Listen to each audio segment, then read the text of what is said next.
This episode's made possible by Planful.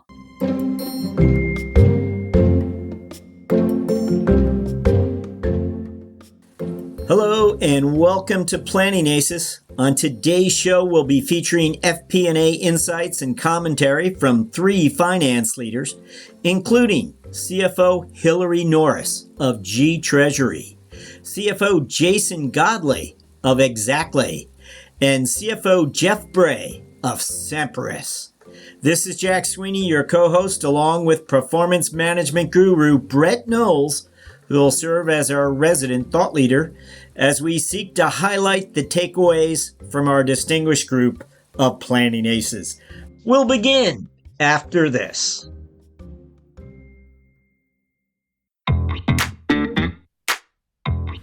Hi, I'm Rowan Tonkin, Chief Marketing Officer at Planful, and we're a proud sponsor of CFO Thought Leader.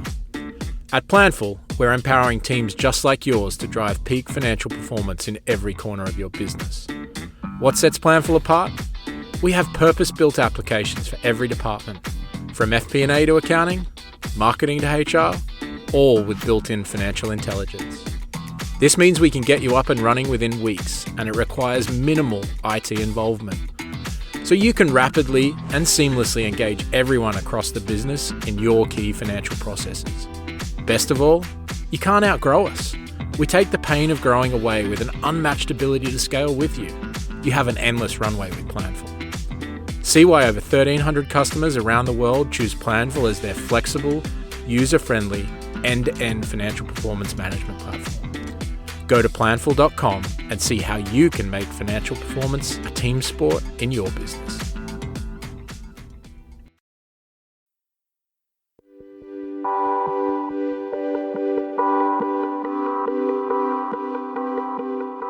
So, Brett, where have you been? What have you been up to? Did you tell me you're down in Florida? Yeah, because I'm Canadian, eh? That's, where we go in the wintertime, periodically.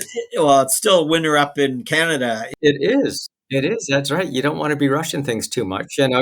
If you keep a car down here, you never have to buy winter tires. I mean, that's a significant money-saving venture. Will you return there? In June or during the summer months as well, or no not really? No. It's kind of like having a house in the city for, the 2 months in between good water skiing and, Florida. Is that Toronto's lake region or something, or does Canada describe its lake geography more specifically than that? I don't know. Yeah, it is. North of Toronto is a region called Muskoka. And Muskoka will be familiar to many of your listeners because that's where many of the Hollywood elite go to for the summertime.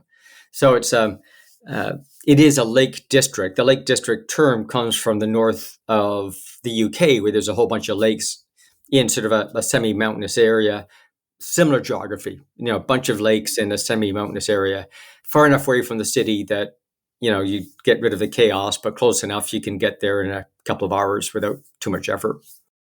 Nice. But enough of this. Let's jump into things. Our first planning ace will be Hillary Norris, who is CFO of G Treasury. Hillary joined us on episode 993. Listeners might recall Hillary is a globe-trotting CFO. She's lived in different parts of the world, including Asia, Europe, and the West Coast of the United States. And I believe this is where Hillary comments on predictive metrics that she relies on to look into the future. And then we asked her, what is the mindset she wants for her FP&A people? There's sort of two distinct conversations we're having side by side here. So I hope it's not too confusing for everybody. This is Hillary Norris, CFO of G Treasury.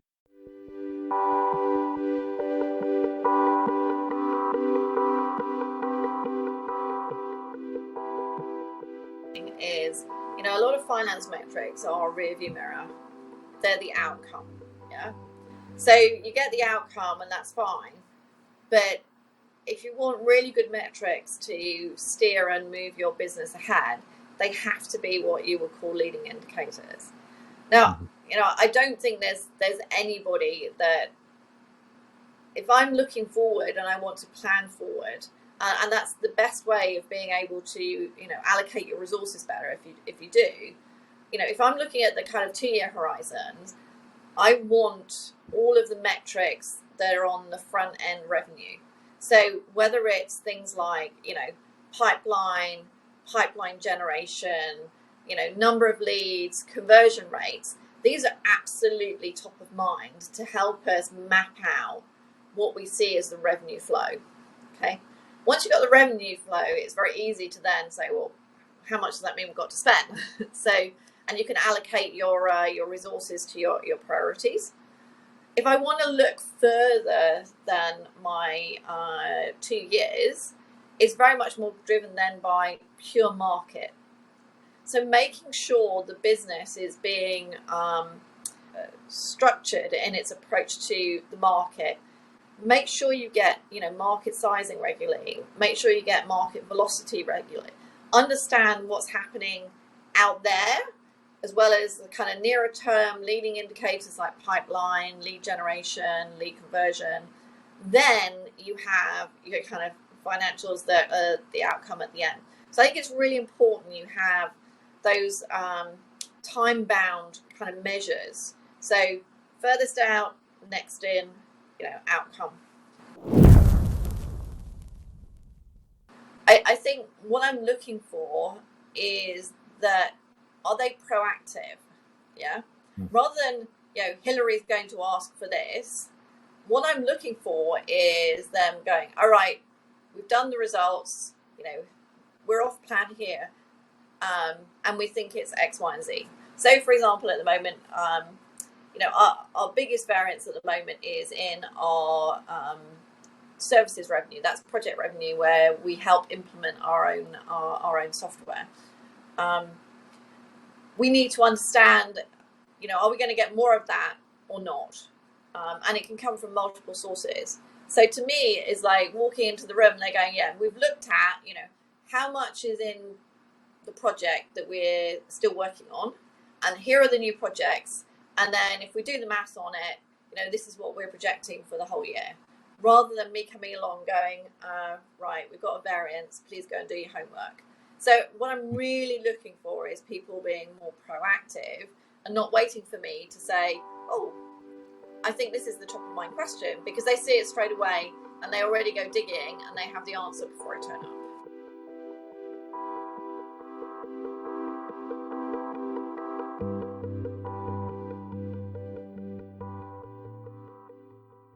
Okay, well, thank you to Hillary Norris, who is explaining how she likes her team members to be proactive, not wait for what Hillary. Let's guess. Let's move forward. Brett, what did you make of what Hillary shared with us? I thought it was an interesting series of thoughts. Like, her early comment, finance is a bit like looking through the rearview mirror, is the bane of our existence, because we're keeping score of things which have actually happened, revenue that's actually been incurred, costs that have actually been incurred, and so forth. So we all know that. But the so what was interesting. She began going into a conversation about leading indicators. And that in itself is a bit of a sticky issue, because in reality, every department's leading issue is the previous department's lagging indicator. In other words, the final thing that sales does is create some opportunities. Their lagging indicator, how many opportunities did you create, is customer support's leading indicator or operations leading indicator. And when operations is done with it and the item gets shipped, their last indicator, doing the shipment, is customer support or implementation or installations leading indicator. So the whole leading lagging thing naturally bifurcates the organization. And that's fine, because we tend to chunk out organizations into value streams. But it's important to understand that whenever we talk about leading or lagging, it's a constrained thought. It's within whatever the definition is of the process that person is describing. So interesting conversation about leading lagging. Where I thought it got super interesting was when she began to time bound her perspective. And what we've noticed is different industries have a different cadence. So I don't know, if you're making nuclear power plants, a decade is pretty quick. But if you're making running shoes, a month is pretty quick. Fashions change that quickly. So different cadences. But regardless of your organization's cadence, the idea of looking at where there are buckets of time where consistency happens. So in her model, something consistent happens within the next 2 years. Something different happens beyond 2 years. And in her model, the data I want to look at in the next 2 years is all about sales. The stuff that happens beyond 2 years is about market and market velocity. Now, I thought that was interesting. That's a model you could work with of saying, what is think of how far out your headlights shine on the car. If your headlights shine out a long way, man, you can put your foot down and go faster. If on the other hand, it's foggy and dark and you can't see out very far, you have to slow down because you don't have that better visibility in front of you. So within your business at this point in time, what is that time horizon where you've got perfect clarity? Is it a month? Is it half a year? Is it a year? And what are the characteristics? What are the characteristics of that next horizon? Where things are fuzzy, but I can still make an outline. Let's say that's 1 year to 2 years. And what are the characteristics of the data that I need in that horizon? Because it differs from what I need in that near-term horizon. I thought that model was stellar. Like you could use that to better make sure you've got the right data and are considering the right data based on the horizon that you're considering. Her next comment was interesting because she said that, to make that work, I need people who are proactive. I don't want people that are waiting for me to tell them what to do. As you begin seeing those horizons emerge, figure it out. Don't come to me or don't wait for me to give that instruction to you, but come to me with what your observation is and what it is you're seeing in these time horizons. So you might want to set your people in that direction, say to someone, hey, tell me what the next, 3 major time horizons are for our planning events and set them off, but have them come back with that answer. Because I think this is, in her space, in Hillary's space, an emerging idea. You can't give someone a more clearer definition of project because you don't actually know what are the time horizons, what those characteristics are. So I thought it was interesting that when she formed this interesting algorithm, she realized she needed different capabilities of people to make it happen. Well, where Hillary Norris sort of painted in broad strokes and gave us some interesting ideas about horizons and time horizons, CFO Jason Godley, our next planning ace, who will be joining us, by the way, in the not too distant future on episode 999. So this is really a sneak preview of our episode featuring Jason. But whereas Hillary painted in broad strokes, Jason really serves up a detailed recipe. Here is Jason Godley, CFO of Exactly.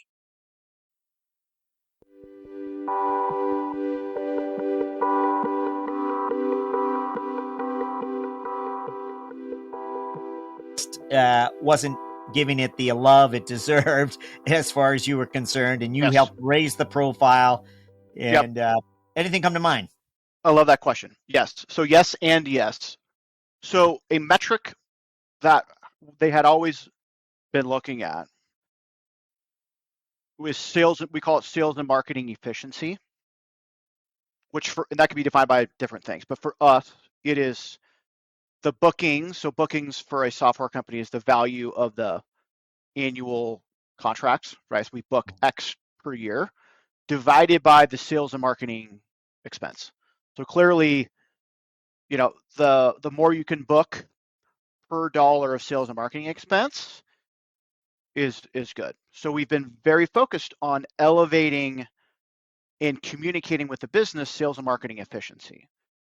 And what we've done is break that apart into its component metrics that people can influence. right? So the denominator is sales and marketing expense. The numerator is the outcome of what you book. So we've put in place, we've what's the word? We've instrumented every single, and I use the word input metric. I've instrumented every single lever down to how many calls does the business development reps need to do, all the way through the math problem to generate a close rate to get a booking. So we now know every activity in the company that influences that entire equation. So how do we generate, so sales and marketing includes marketing. How do we, for every dollar of marketing spend, how do I make sure I'm getting the most pipeline, but the most quality pipeline? Because quality pipeline will then result in, on a per dollar basis, the better bookings number. Right. So we've effectively, again, sales marketing efficiency, bookings divided by sales and marketing expense. We've just exposed that. We talk about it. We've literally unpacked with the finance team all of the corresponding numbers that influence that thing. So every week we literally know exactly how we're doing against that metric. Is that a conversation when you originally arrived and you needed to understand better just what you were describing to us? Yeah. Who's at the table? Is it the chief revenue officer? Who are you conferencing with, trying to identify the different components here, contributors? That's a very good question. It started with like the revenue operations organization. Yeah. That manifested into conversations with the CRO, and then conversations in with marketing. So it kind of took on its life of its own, because when you really start unpacking it, and then I get into the solutions consulting org, I mean, then you realize that almost every, even legal, like I oversee legal. Well, if they're slowing contracts down because they're taking too aggressive a position, that's also impacting it. So what we found is that's like the holy grail metric that a lot of people touch once we started understanding it. So now it's like this common language that we use where everybody's can feel how it's doing, report it out to everybody.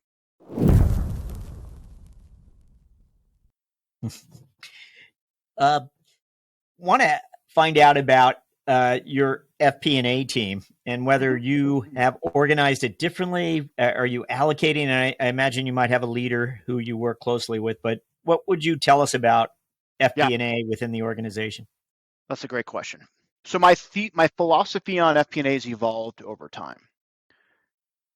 And I think traditionally, right, FP&A, how I'd set it up earlier in my career, was primarily let's call it a reporting function. So like budget versus actual. Hey, here marketing leader, here's your header behind plan. Okay.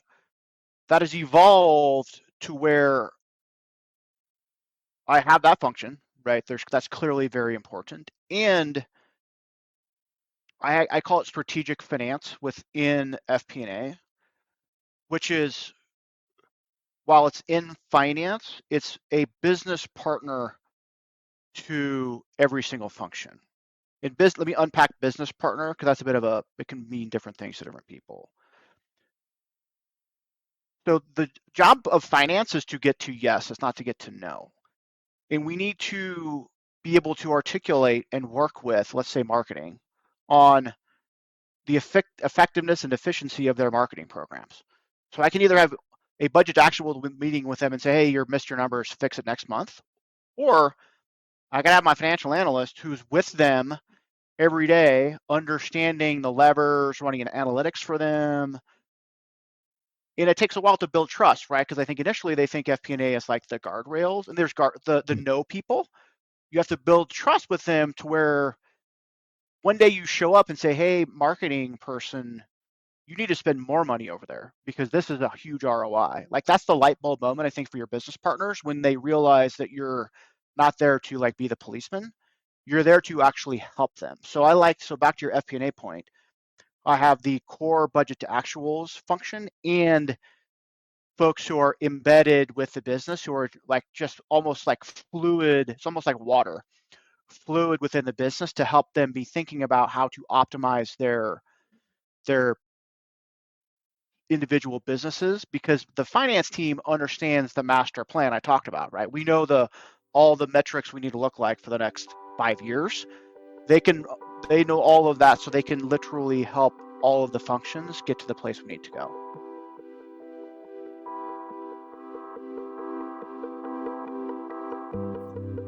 Well, so Jason, to me, kind of took Hillary's thinking to the next level. So Jason obviously was very candid in sharing with you what you and I have called before the magic metric. Like, what is the secret number that is going to help his company remain competitive? And for him, it's that sales and marketing efficiency. And I like the way he gave us a more specific definitions, right? Bookings divided by sales and marketing expenses.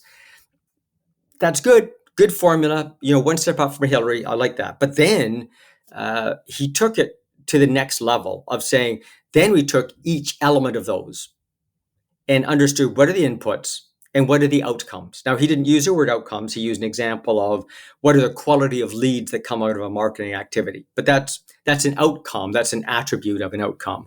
And so in everything, he's looking at that efficiency. What do I get out of it? Quality leads. What did I need to put into it to go make that happen? And I like the way that he was a bit enthusiastic. I don't believe him for a minute, but he says he's understood what all the elements are of that formula. And the reason I don't believe him is I don't think you can know all the elements. I think as soon as you think you've got it nailed, something crazy comes along and influences the market. So, you might know 80, 90% of it, but there's always those wild cards that happen. Those wild cards are things that drive you crazy. Like you have some ad that you don't know why the heck it got published and you get all sorts of traction from that activity. That stuff is the aberrations that defy logic. But I like his idea of breaking down that broader metric, sales and marketing efficiency, and then everyone has that line of sight. They understand what they do, not towards the company's mission and purpose, like Daniel Pink talks about, but more towards a magic metric. What do I do that contributes towards bookings and or sales and marketing efficiency? He emphasized the strategic partnering throughout the embedded partners, how important that sort of organizational structure is. Right. An interesting comparison to Hillary, right? Hillary looked at the staff that she needed to do a good job. She wants those proactive people. Whereas Jason was clear, like he calls it strategic finance and, looking for those business partners in every function and trying to sort of optimize a business. On that part, what I liked is his philosophy of FP&A's job is to get to yes.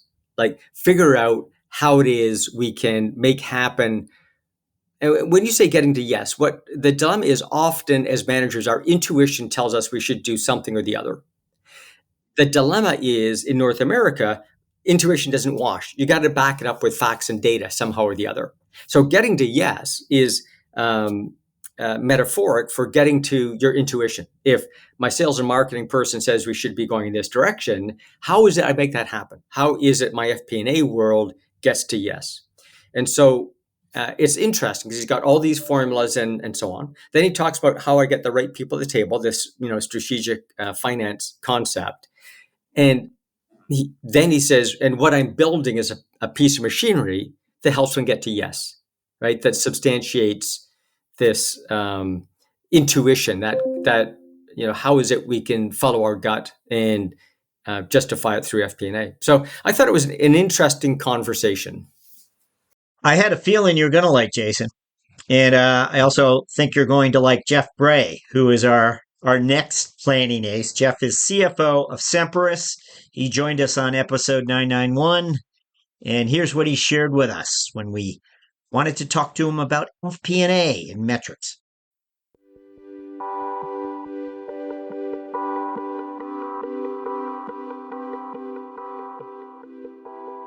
Well, there's really two areas, Jack.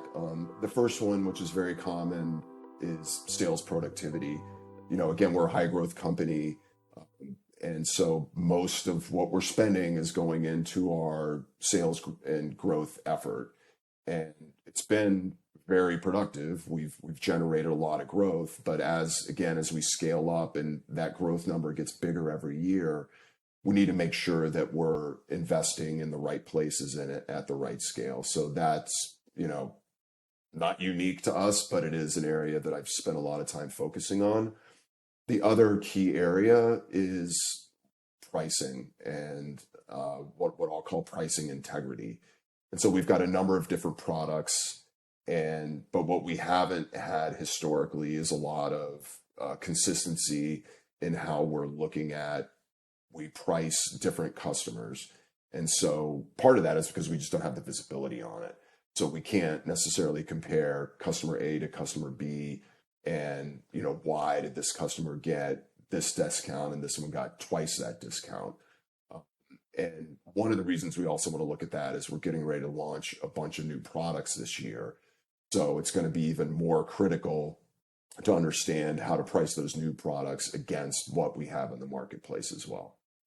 I'm always interested in new technology, having been in the technology sector for over 30 years. And I'm always interested in things that can make our teams more productive. And so I'm listening carefully to everyone talking about AI to see where we can move the needle on those things. In the finance team, haven't found a lot of applications for it yet. We've attempted maybe to use it to help write some SQL code, to do some of that data analytics. But, again, just probably more, just testing as opposed to operationalizing at this point. We are looking at, things like Copilot, and are there ways we can leverage that to help us be more productive? But it's really in the early days at this point. The one area where it's been very useful for me personally is because I'm paying attention to what's going on in the broader market, taking a conference call transcript from a earnings call of one of our peers and asking one of the AI services to summarize that and say, hey, we're in the identity space. Can you tell me if this company mentioned identity on their conference call? That's been very useful for me, but that's, it's kind of been.